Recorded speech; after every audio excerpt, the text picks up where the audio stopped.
it's like a woman who knows how to access her pleasure and a woman who has learned how to even start approving of herself will literally change her world and oftentimes the world. Welcome to Intuition Unlocked. This podcast is for women who are craving a deeper return to who they are. Maybe you've lost your spark a little, or feel unsure of your next step, or find yourself searching outside of you for clarity. Well, this space is here to bring you back inward and ignite your heart and soul once more. I'm your host, Olivia Ashley, a mother and intuitive, and I'm so happy you're here. Hello, friend, and welcome in. I'm so delighted to have you here with me today because we are going to have a conversation about something I think many women struggle with, which is the tendency to seek approval everywhere except within ourselves.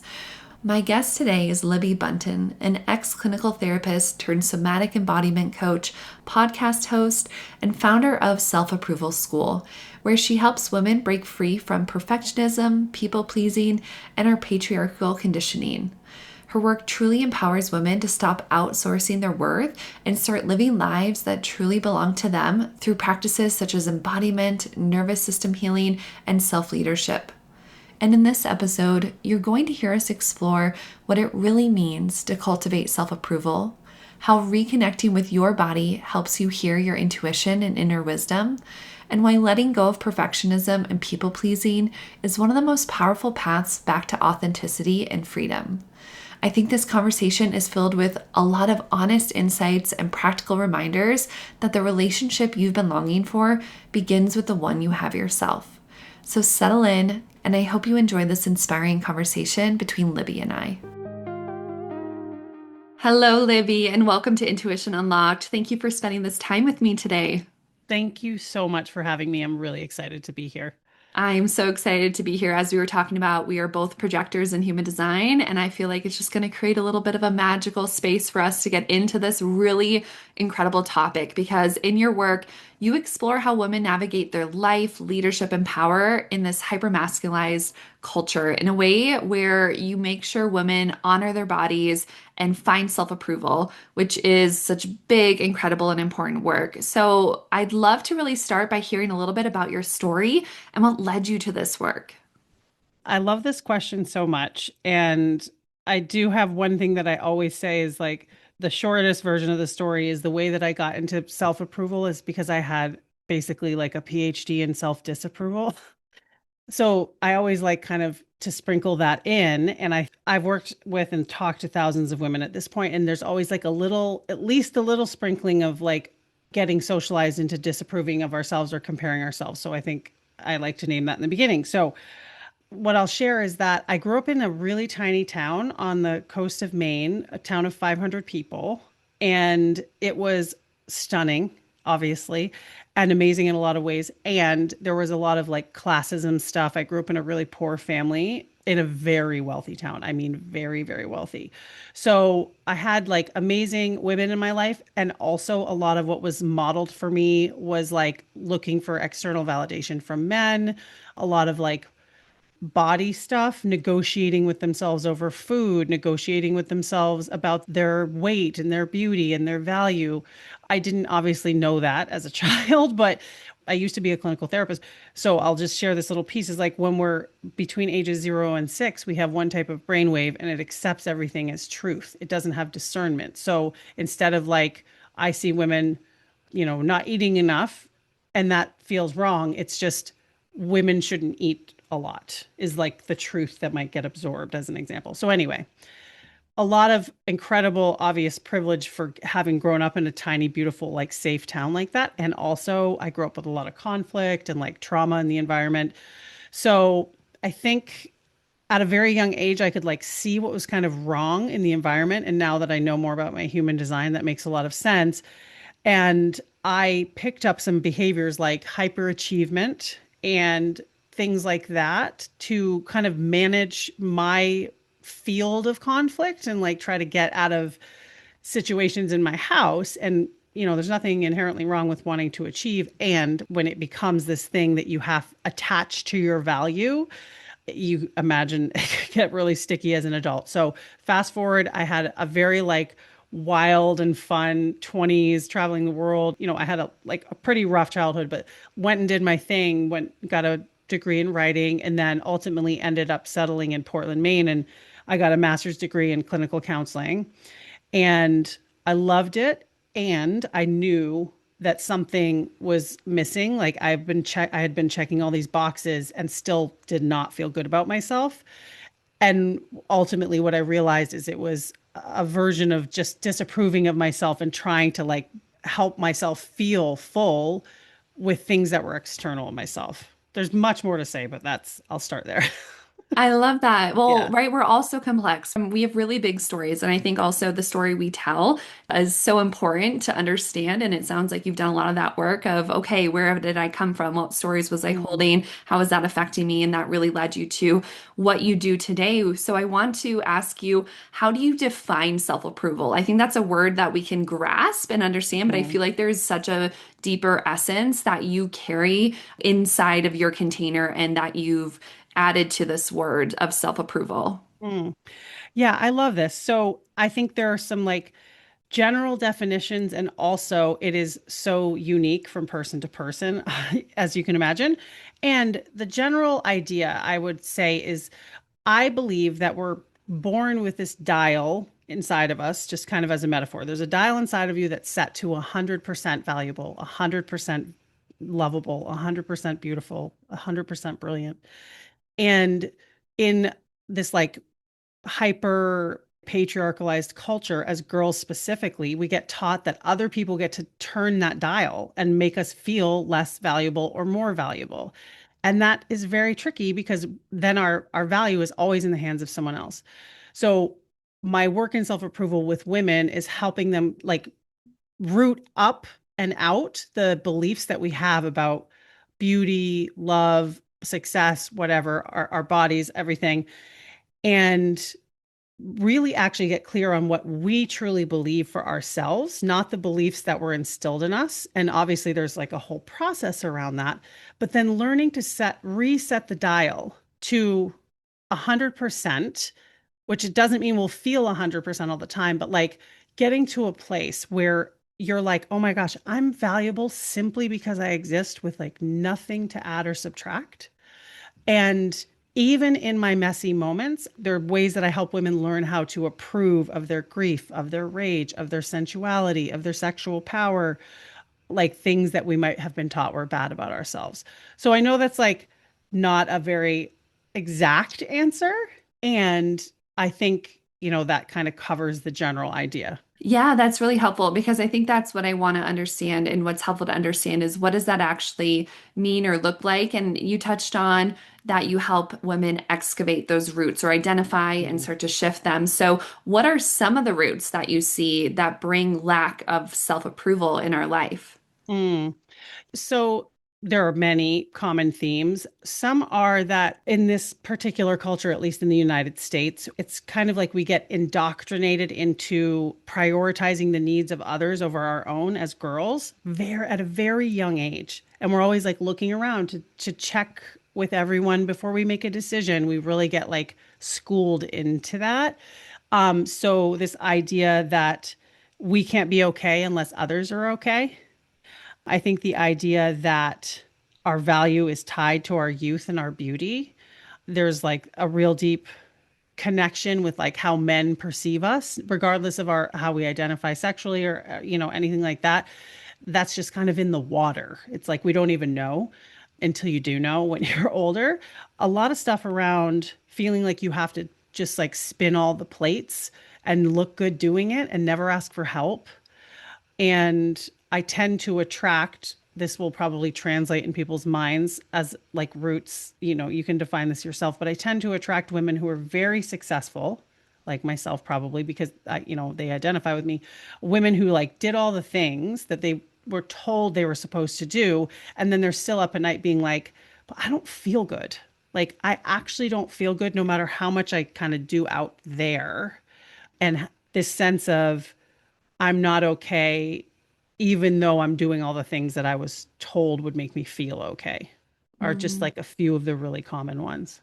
That's really helpful. I appreciate you expanding because I know there's so many, right? We can all capture our own roots and they're going to be different depending on our own upbringing and experience and story. But I think we can all relate to a few of those buckets that we Mhm. seem to all kind of settle into, and it affects us. It affects us deeply. Even if, like you said, we are quote unquote successful, I Mhm. really see this a lot in my own work. There's just so much confusion. There's still a lot of lack, still a lot Mhm. of, well, I got all the external validation, but I have no validation within. And so I Mhm. want to maybe start to talk about some of those things, like you said, desire and pleasure and power and leadership. So maybe we start with desire. I'd love for you to Mhm. speak about it and what you really see that as being and how this comes into self-approval.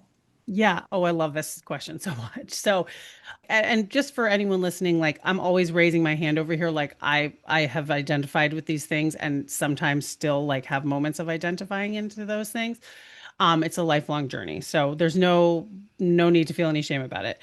What I'll say about desire is what I've noticed is that we as women specifically, like I can't speak to the experience of men, but we get taught that there's only enough to go around for like so many people and that our cravings are wrong. Like we get taught a lot about even our cravings for food or like our cravings around wanting to be like more expressed. And desire is this deep sort of inner knowing that we get. I think it's actually like deeply tied to our intuition that we get trained out of like one criticism at a time. And we get hardwired for depriving ourselves for like a later thing.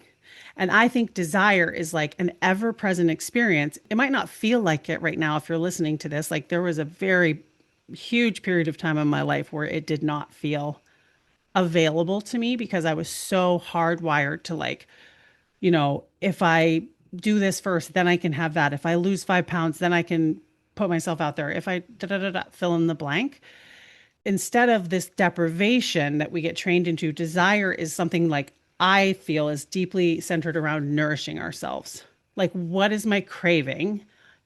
Can I trust it and approve of it and nourish myself fully from that space?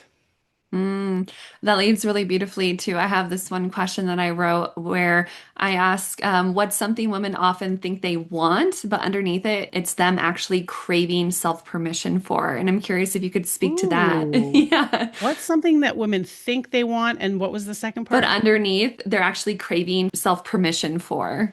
Oh my gosh. I think there's so much. So this, I have like chills in that question. I'll start with the feedback I've gotten from pretty much every woman I've ever worked with, whether it's one-on-one or in a group setting or a retreat or whatever, is that I help women see themselves more clearly in a way like they end up doing the things they knew they already wanted to do, but they didn't think they could. And what often happens is it's like a conditioning where they feel like they'll be exiled or like cast out if they follow that craving. So, I mean, I think there's like so many examples of this.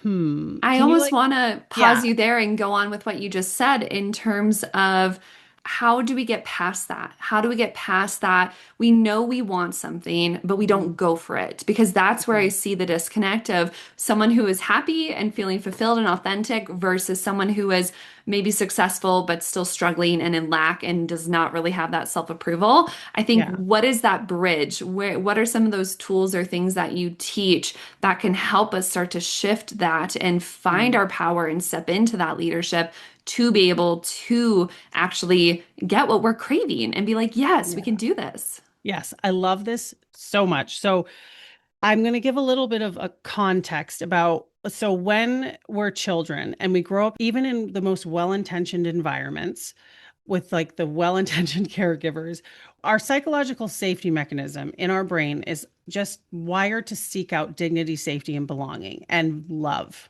to feel seen, loved, and heard.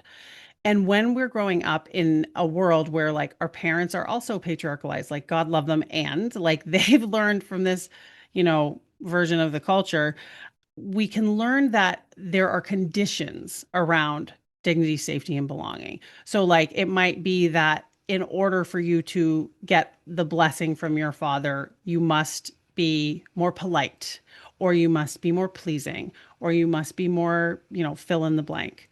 And what happens is it's not conscious, but our brain says, okay, in order for me to get the love, I need to do X, Y, and Z, which means it's conditional, which means it's actually not like the truest expression of love. So when we believe that, then we kind of like grow our roots, like gnarl our roots around that belief. And so some of the work that I do, a core part of the work that I do with women is A, helping them figure out what the beliefs are. B, we do a lot of somatic, I'm trained in somatic embodiment work and trauma informed work and all that stuff.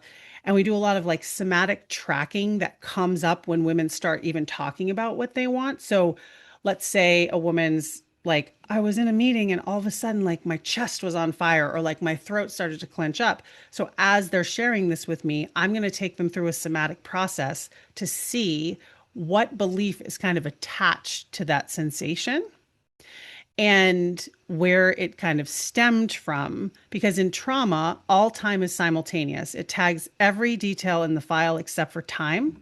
So when you're like 44 in the meeting and all of a sudden you get a feeling like you used to get when you were a little girl, it's because your system believes that then is now because something there is similar. It's like in this family, you're not allowed to speak up, would be a version of a belief, right? So then your throat starts to clench.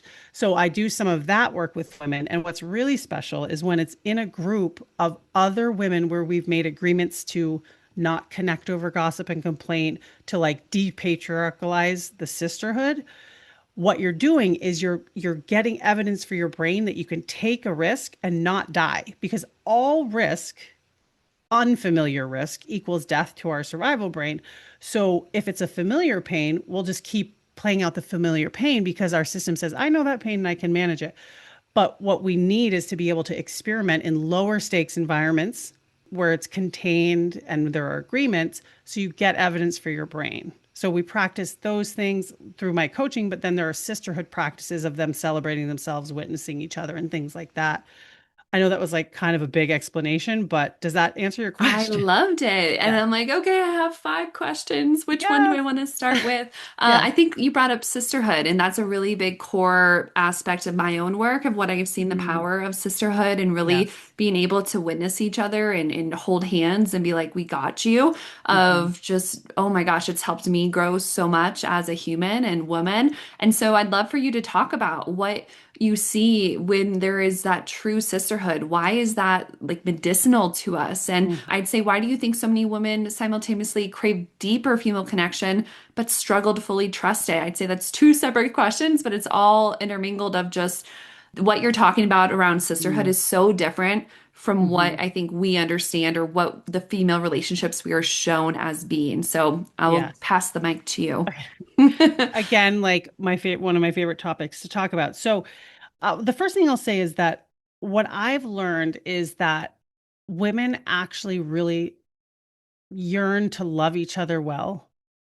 Like they're so generous and loving with each other when there is a space that's created where we're not going after each other, where we're not pretending everything's fine when it's not, where we're telling the truth, where we learn to be with a woman's rage without trying to comfort her out of it, or some, all kinds of versions of those things.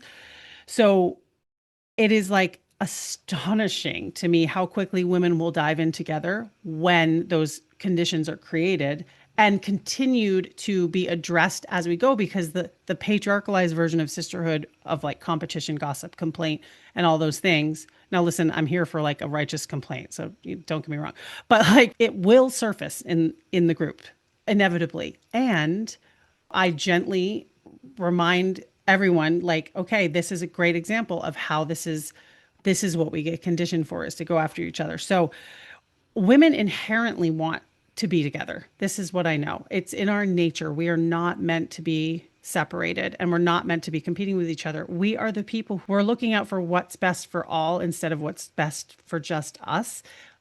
And that can be a really like tight rope to walk when we've been conditioned to just like people please and be codependent. So we have to be intentional about how we're watching out for what's best for us. So I will say that type of sisterhood where we're not going to like drag each other to the silver lining, where I have the capacity as the facilitator to be with someone's like swampy feelings and like fan the flames of that, because oftentimes we won't show these parts of ourselves because we were taught as children that we will be exiled for it. So I'll say I don't think there's been a single woman who's joined one of my groups who wasn't terrified of being in a group of women in this way, like being like deeply intimate, like we're going to take the masks off. They're like, I'm terrified. And yes, like I'm going to do this because something in my body is actually telling me that this is the way that I need to go. And so one of the things that's really helpful is I experience these sisterhood spaces designed in this way to reclaim what real sisterhood is, like our truest expression of sisterhood, through other groups like the one you and I were talking about earlier, Rockstar Camp with my darling dear Megan Jo Wilson. She's just incredible legend of a coach woman, and some other various spaces where I experienced it. So it was modeled for me where I'll just speak to my Rockstar Camp experience because I think it actually answers the question really well. Is I was like army crawling through my life secretly, but everyone was coming to me for support. Everyone was thinking I had it figured out. Everyone was like, you just put yourself through your master's degree and bought a house and got married, blah, blah, all the things. And I was like dying inside. I was exhausted. I was in a dark night of the soul. I didn't know it. And then I found a space where my body was like, yes, I don't know why, but I went that way. And what happened was is I came completely unraveled in the arms of these women with a skilled leader who was like, if I came and I was a grievy mess, she was helping me go towards my grief instead of away from it. So when we can be witnessed, like a lot of times we get trained to kind of comfort people out of their experience because we don't learn how to be with our discomfort around seeing someone else in their full emotion, especially women, like you named. You either get to be a mom or a business person. You either get to be like sexy or pure or whatever, all these binary things. So a lot of that will like show up and we name in the beginning, like, this is what we've learned. And we're actually going to be actively calling that out and moving against it while being witnessed. And it is uncomfortable. Like, this is Mhm. not for the faint of heart. And it's so worth it because I always see myself most clearly through the mirror of sisterhood in these spaces. So That's super helpful. And it brings me to thinking about that discomfort that we don't know. Because I think of that, I learned that when I was going through major grief, probably my biggest grief up into my life when my father passed away. And just like that anticipatory grief, but then it's real and it's happening and after, and you're just wanting to be in your space because you just entered this whole other dream realm of grief yeah. and no one really understands. And it's not like you're looking for validation, but it's just like I'm in this existence and I realize very few people can hold me, which is fine. Like I was like, okay, I know who to go to and that's okay. But you bring that up, I think it's so important because I learned so much through that period of how to hold someone in that type Yes. of grief and in their rage. So what does that look like in your work? And also just what have you learned? How do we sit Mm. with that discomfort as women? And what are we each actually really wanting when we're in those spaces and needing to express them? Yeah. So first of all, I'm just like holding my heart and your heart together about losing a parent is the hardest thing. And people don't understand what it's like unless they've been through it. Like God bless them. And, so I lost my mother and it was like, wow, actually just going to pretend right now that my mom didn't die because I know this person's not going to be able to handle it. Yes, Like, this you is realize not, you're like, this is not the space. We're just gonna not skip how are you and go right into the business. Yeah, exactly. So I would say some of the like flavors of grief and rage that come to the space is like I tend to have a really wide age range in the group, which is really interesting. So like sometimes there'll be women in their 20s, some with women in their 60s and everything in between. And so as we're kind of all getting to know each other, designing the space, setting intentions, there can be a lot of grief that shows up for, I'll just say like the women like 40 and up about like, I'm so happy for these women in their 20s and I'm like devastated. I didn't know about this sooner. And I've spent so much of my life criticizing myself, thinking I had to do it on my own, wishing there was a woman to like hold my hair while I like vomited through life or whatever it is. You know what I'm saying? And Yes. so there's a lot of grief around that. And then also, as women hear each other's experiences, they realize how sadly not unique the suffering is that we go through, like as each woman, around our bodies being violated and being harassed and being oppressed and things like this.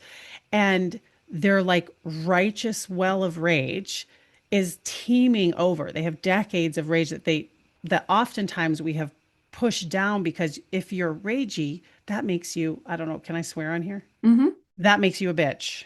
And a bitch can't be a leader. And, so like as women, if someone shows up, there are movement practices that I do with them through their grief and their rage or their turn on.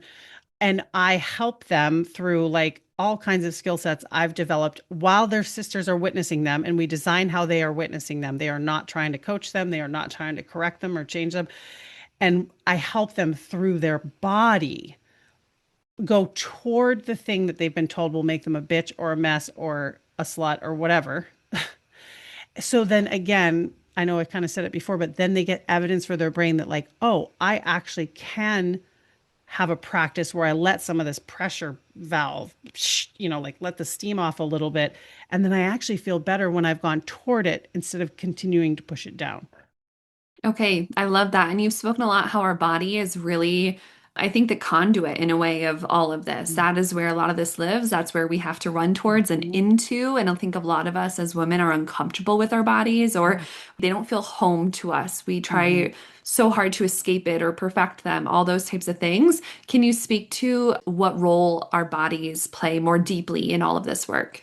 It would be my greatest joy to speak to this. Amazing. I So, love it. as someone who also learned to hate my body, this is such an important topic. I have chills even just thinking about your question, and it's so brilliant. So, we have been taught that our bodies are separate from our intuition, like our bodies are separate from our knowing. I'll never forget, I heard this woman say, your body's not just a head carrying device. And I was like, as someone who actually, even in my most disembodied, was like a pretty sensual person, whatever, I remember being like, oh God, like, ouch.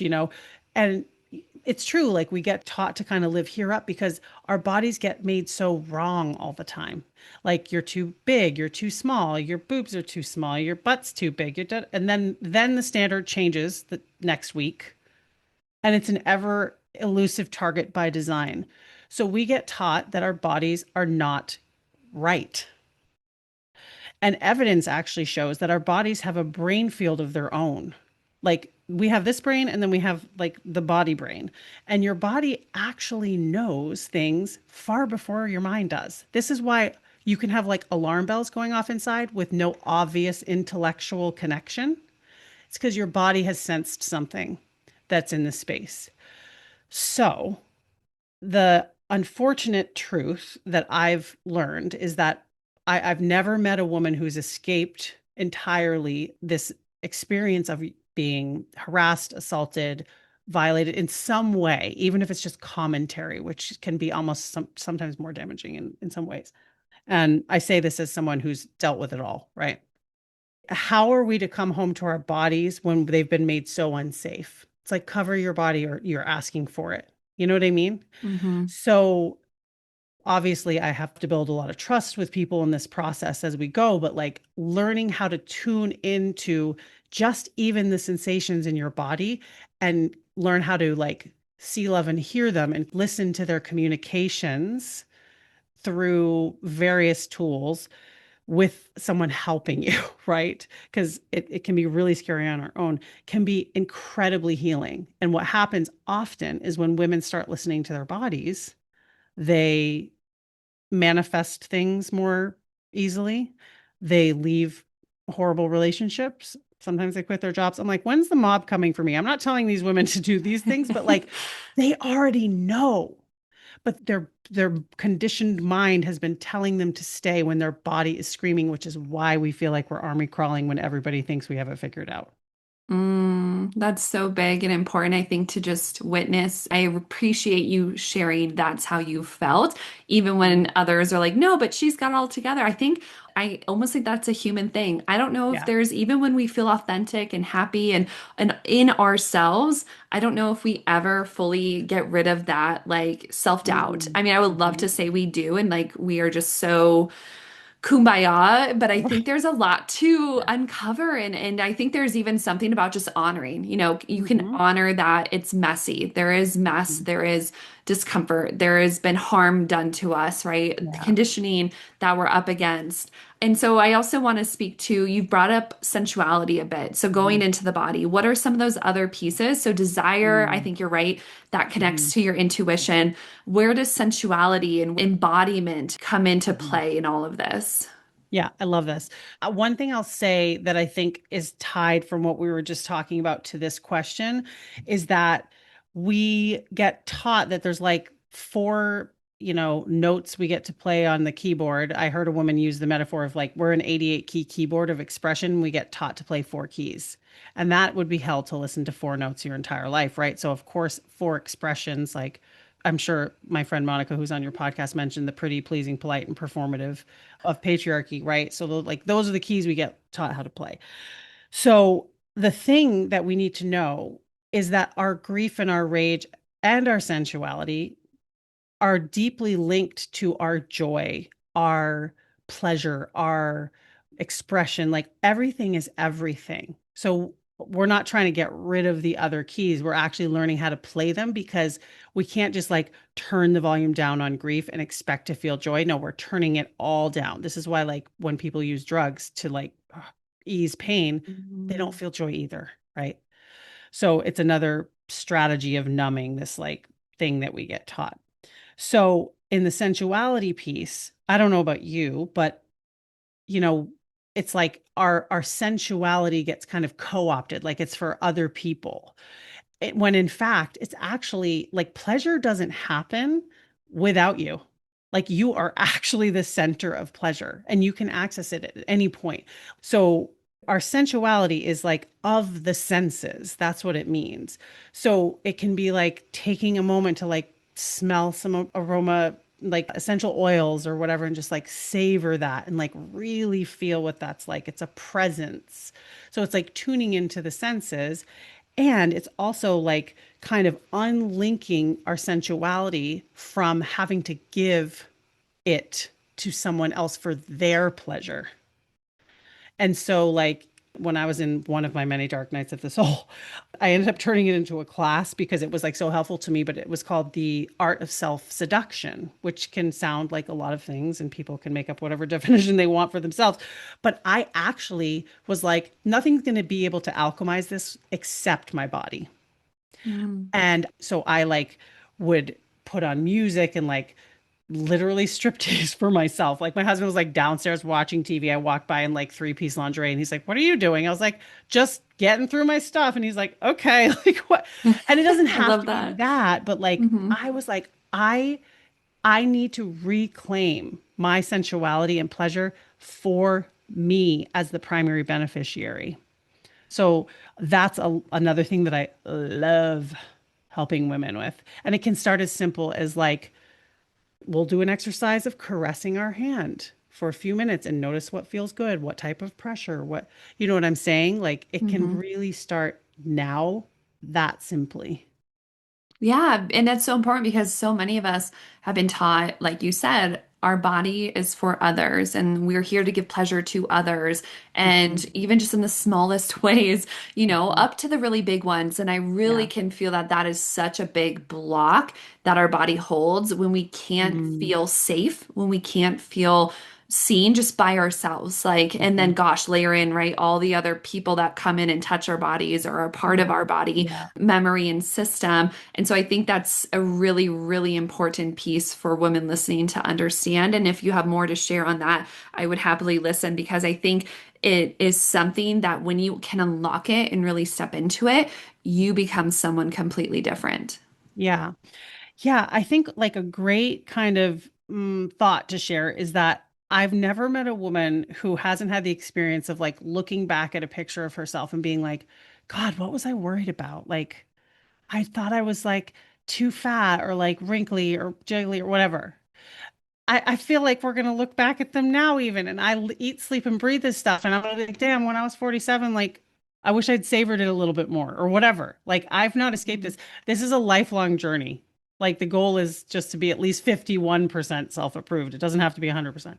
So anyway, I like really available right now things to start practicing this. So again, I'm making broad statements, but I've never met a woman who doesn't have some sort of trauma about what her thighs look like. So, one of my favorite practices is what I call jiggle therapy. And it's like actually like you can lay on your back or you can do it in the mirror. And I like to lay on my back and like put my legs up in the air and literally jiggle my thighs and actually tune into what it feels like. I'll notice the story that wants to say whatever about X, fill in the blank, cellulite, jiggle, blah, blah, blah. And I keep tuning myself back into my body. And what happens is then I actually get to access the pleasure of how good it feels that I have legs that have carried me through this life that are tingling and like rippling or whatever. So what happens is when we practice these things on our own or in sisterhood is in these lower stakes environments, we're building a muscle for when we're out there and pressure is being applied, that we can actually tune in to what's happening in the body. The things that it will unlock are things like asking for what you want, things like saying no instead of saying yes when you mean no, things like speaking up when something is not fair, when you know you want to, but in the past you might have like not, because what you're doing is you're like, oh yeah, again, I know I keep saying this, but you have evidence for your brain that like, oh, I've done this and my body's telling me X. So now I know that I can experiment with this out here because I did it on my own or I did it in sisterhood. So it's like a woman who knows how to access her pleasure and a woman who has learned how to even start approving of herself will literally change her world and oftentimes the world. I love that. And that brings me to a question around leadership of when all of this starts to become activated, when we step into these spaces, how does this Mhm. help women start to live their leadership? You speak a lot about that, how the earth and Yeah. the world is craving us in our power, in our leadership. What does that look like? Hmm. Yeah, this is a great part of the conversation. Like, I love this. So, I have actually kind of created a model. It's called somatic self leadership, or you could call it embodied self leadership. I kind of use them interchangeably. And the core elements are community. So, one circle in the Venn diagram is sisterhood. So, you could apply it to other, spaces with different people and have it be community and connection.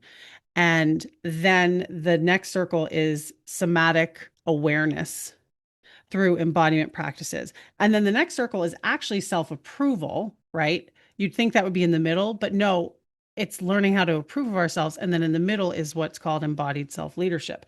So, what happens through these processes, these tools, these practices, and I'm not just teaching the tools, I'm like living them. Like, I actually designed my business this way so I could be well because these are the things that keep me well. I'm living them, and women are learning how to practice them with each other in the space, right? So I call it somatic self leadership because we actually need to learn how to lead ourselves first.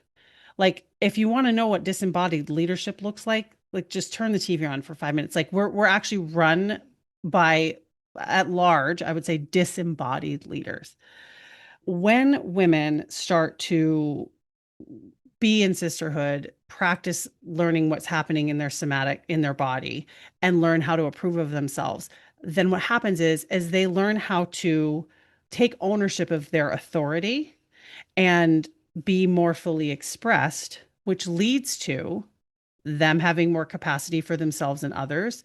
And when women are fully expressed and in self approval, what they do is they go out and they make the community better. And I'm not saying we need another thing to do. Okay. This isn't so we can just go give ourselves away to everyone, but like it really shifts the tides for leadership at large because When we return to who we really are before the world got its hands on us, we are the ones who prioritize in the not dangerous way, like what's best for all here, you know? So I hope that answers the question. It does. And I think I want to even have you almost restate it with when I ask you this question of, so if self-approval really became the foundation of a woman's life, what would radically change? You know, what are some of those things you've talked about a little Mm, bit, but I mm, want women listening to really understand what can start to shift because I think that helps motivate us because I yes. see that a lot of we're stuck and maybe that's a secondary question of just, Yeah. you know, I know the conditioning's why, but Yeah. like again, but we struggle to actually shift. Like there is this Mm, lack of,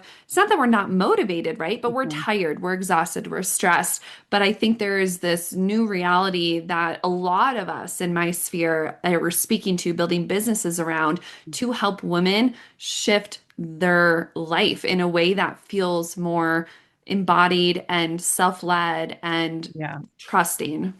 Yeah. One thing I'm going to start with, which is going to sound like so oracle of the obvious, as my friend says, is like if feeling good is the goal, then feeling good now is actually the fastest way there. Okay. So when we're taught that we have to like deprive ourselves or punish ourselves to the thing and then we can have the reward or whatever, we get there and that's why it doesn't feel good. And then we're like, then we get a little more evidence that like, well, it's not worth it because we've punished ourselves the whole way. Okay. So when we learn to start to experience what feels good now, maybe it's caressing my face, maybe it's screaming at a picture of someone. I don't know. We will experiment with all kinds of these things. But when we start to feel good now, then we're more likely to have the feel more resourced enough to take healthy risk. Boys actually get their own version of patriarchalized conditioning. However, they are taught to take more risk. So, like if you coach a group of men and women, statistically, the men will actually go do the thing that you give them. And oftentimes the women won't actually take the action. I think this is the question that you're asking. So, as I started to feel better about myself, I'll speak about my experience and learned how to approve of myself. What happened actually was quite insane. So in the first 2 months, because there's like a time I can mark when I started living this, in the first 2 months, my business grew like 400%. This was a Wow. different business I was running before my coaching business. And it like within, I don't even think it was 12 months. I think it was like 10 months. I hit a goal that I had been trying to hit for 5 years, doing everything that everyone was telling me to do. So, what I realized is when I started being my weirdo self, having fun and taking pleasure in what I was doing and not actually trying to regurgitate what other people were telling me, which is very dangerous on social media. And also, like some of the shadow in the coaching industry is like just, especially with AI now, it's like the amount of content coming at us is like, whoa, how do I trust myself when I'm consuming so much? But like, what can happen is like when we feel good and we feel resourced, it's like the inside starts to show on the outside. So my business grew 400%. I hit a huge goal I'd been trying to hit for 5 years. It probably saved my marriage. And I wanted to save my marriage. Like we were struggling really bad. And I've seen women manifest getting paid literally $100,000 to leave a job they hated. Woman had a house bought for her. I've seen women, you know, attract partners that they wanted, leave situations, jobs where they were really unhappy, and then finding something that was like the even better.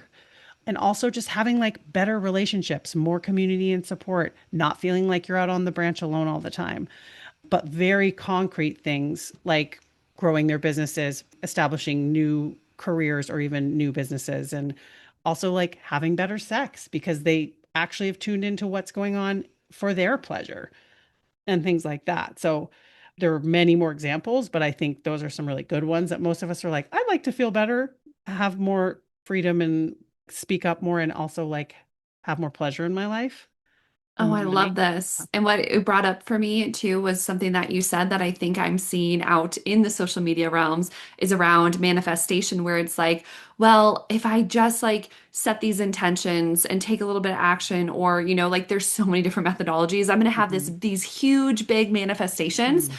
But I think in reality, what you've learned, what I've learned is it comes to us. Like Mhm. manifestations shouldn't be the goal, but they're like the Mhm. miracles that come when Mhm. you get in alignment with yourself and start being honest and truthful, the Yeah. energy opens, things shift.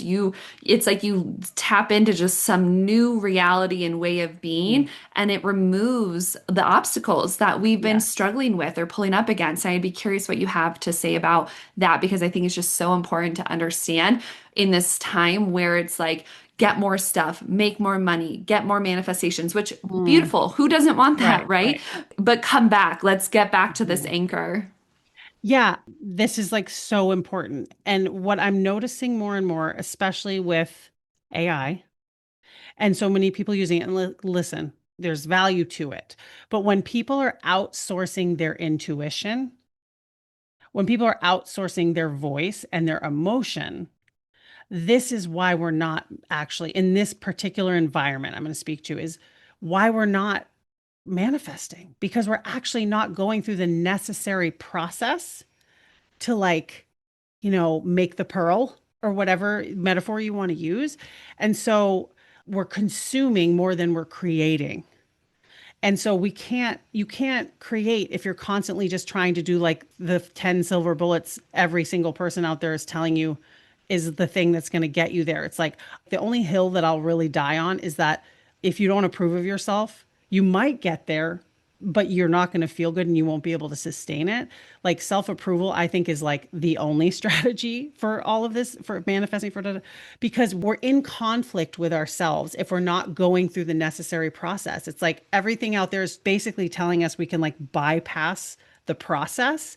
The process, it's hard to be yourself when everything out there is telling you that you need to be like thinner, blonder, richer, whatever it is. It's like it makes it feel like you don't want to take the risk. So like somebody tell me the 10 things I need to do to make my business launch.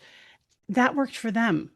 But I think self-approval is like really the most important thing for manifesting because it involves all of your emotions. All emotions are good, right? It involves all of your emotions. It involves your entire body just as it is. It involves telling the truth. And I'm not going to lie to someone and tell them it's an easy journey because it's not, but it's so worth it because then you come back to a place where you're more living and feeling good than in feeling like you're not good enough.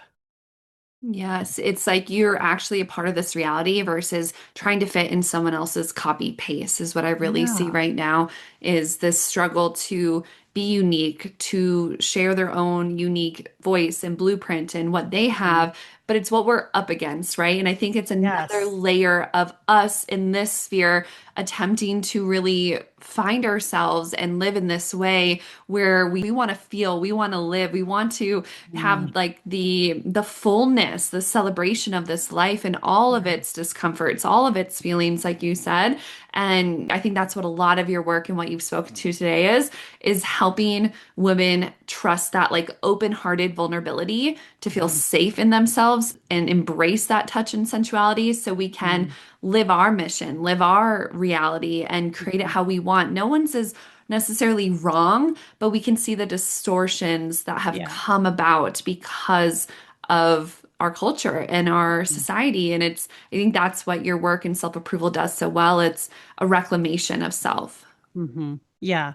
Yeah. Like for anyone out there who's like, oh my gosh, like, oh, like I'm feeling this, I'm seeing this. It's like, I don't say this to be dark, but it's like it's designed for you to not stand a chance against it. So it's like this actually too is patriarchy. Like this like hyper productive sort of just check this list.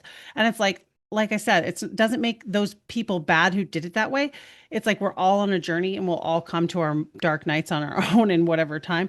And we are being flooded with content now. It's like 1000x because of people's ability to create content through AI and stuff like that. So my one like core thing in this part of our conversation is like if we can try to like turn the consuming down and turn the creating up a little bit and creating can be like taking a dance break, creating joy. Creating can be like dig a hole. I don't know. It could be anything, but just like being in the present moment instead of the constant like when I moment. Like when I get this, then I get to feel good. It's like no, you actually get to feel good now and that's going to get you there faster.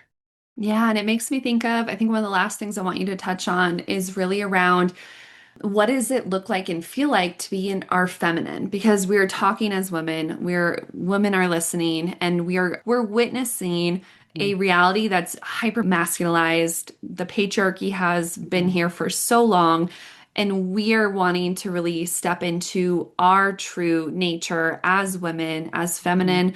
What do you have to speak around that of what does that really feel like and can it look like so we can start to honor our truth and our own divine understanding and blueprint in ourselves? Mm.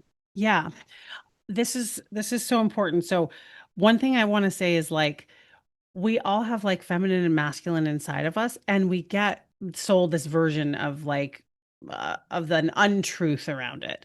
And so like in the feminine, the inherent nature of the feminine is one thing that people don't often say, but I learned this along the way from many amazing women is the feminine is chaotic. Like the feminine is chaos. Think about like when you gave birth. I have not given birth. I've helped raise many children and continue to, and I've been at many births. Think about when you gave birth. It was chaos. Like there was at least a moment of chaos to get that baby out. So the feminine is chaos. The feminine is where the divine meets the earth, like literally. The centuries or millennia even of resources that have been devoted to getting women out of their power indicates to me how powerful the feminine is, right? So it's powerful, it's chaotic. The feminine is also like craves to be held. The feminine is designed for like receptivity in our nature. And out there, we're not taught to receive. We're taught to deflect. We're taught to like, oh, this old thing when someone compliments us or whatever. So the feminine wants to receive. The feminine is also like fierce, like really fierce. You know when you see a woman who's like in her fierce feminine moment. It's like she's the woman who's saying, this isn't right. This shit's got to change. I've had enough. The feminine is fierce in that way, in its truest sense. These are like my beliefs and the things I've learned along the way. And the feminine is also like really nurturing and protective and I'm just going to use this word like flirty. Like when I'm in my feminine, it's not like flirty just for like, in the sexuality sense.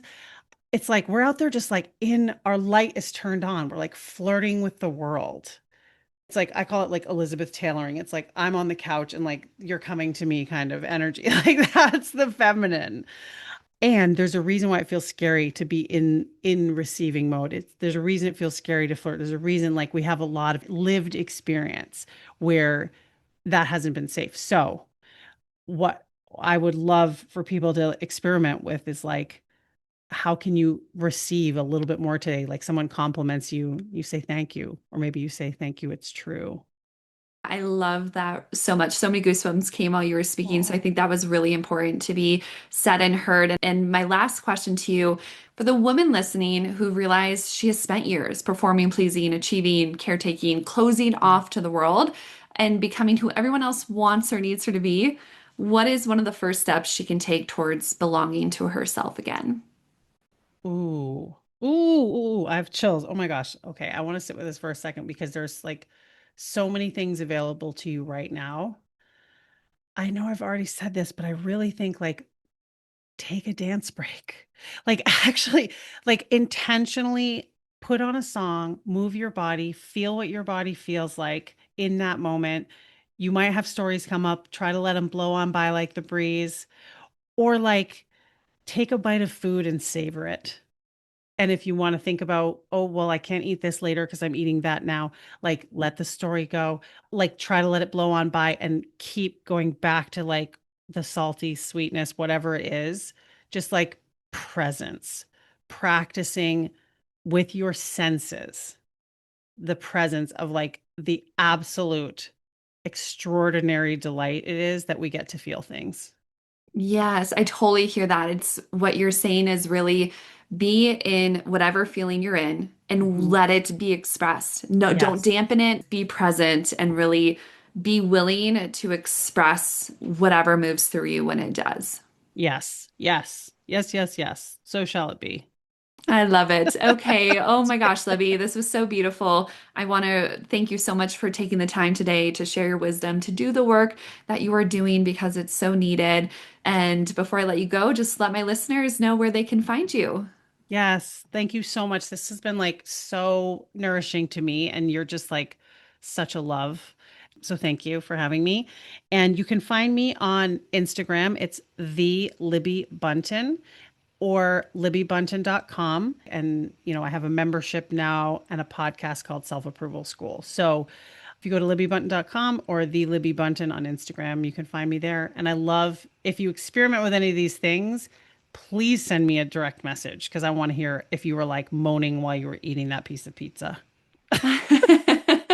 I love it. Yes, get that validation that it's not weird or weird's good. I Yeah. think we're hitting this new phase and space where we Yeah. need to just be our unique, chaotic, Mhm. silly selves. So thank you so much, Libby. I will make sure everything's linked. Thank you so much for being here today. I'm truly grateful you chose to spend this time with me and be a part of this community. If this episode resonated, I'd love for you to leave a rating and written review because it helps Intuition Unlocked reach more women who are ready to live clearer, bolder, and more self led. As a thank you, screenshot your review and email it to me, and I'll send you a resource to support your next step.